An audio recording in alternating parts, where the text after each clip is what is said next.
তবে বাংলা ভাষার চর্চা যে নিরুপদ্রব ছিল সেটা মনে করবারও কোনো কারণ নেই। বহিরাগত অবাঙালি মুসলমানদের সংস্কৃতিকে ইসলামী বলে গণ্য করার মানসিকতা গড়ে তোলার পেছনে তারা সামাজিকভাবেই প্রভাব বলয় তৈরি করে ফেলে। এই ক্ষেত্রে ইরানিদের মতো বাঙালিরা স্থানীয় সংস্কৃতি নিয়ে শক্ত হয়ে দাঁড়াতে পারেনি। ইরানিরা এটা করতে পেরেছিল।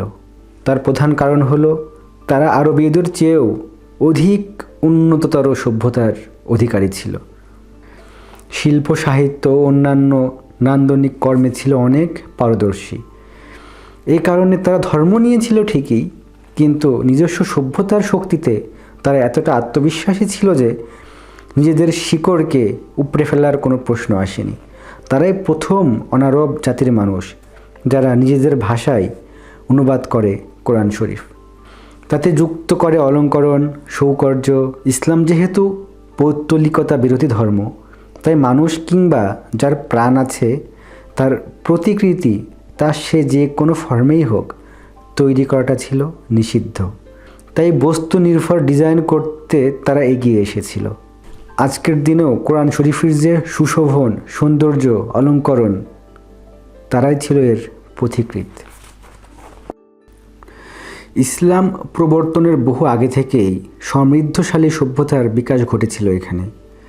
তবে আর্যদের কাল থেকে ভারতবর্ষের পূর্বাঞ্চলের অধিবাসীরা হীনবল হয়ে পড়ে।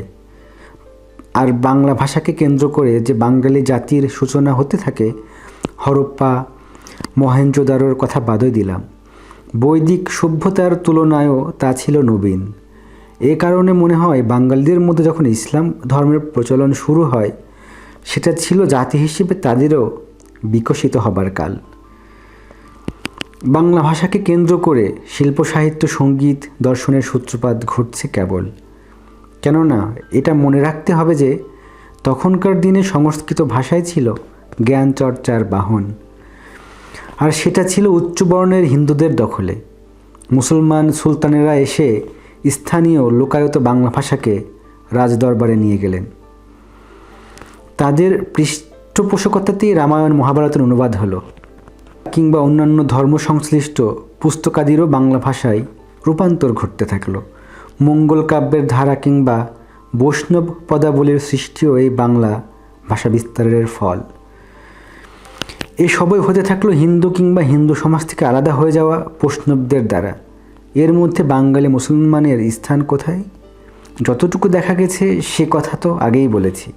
তারা কতটুকু বহিরাগত অবাঙালি থেকে বাঙালি হয়ে যাওয়া না এদেশের, সে প্রশ্নেরও মীমাংসা হওয়া খুবই মুশকিল।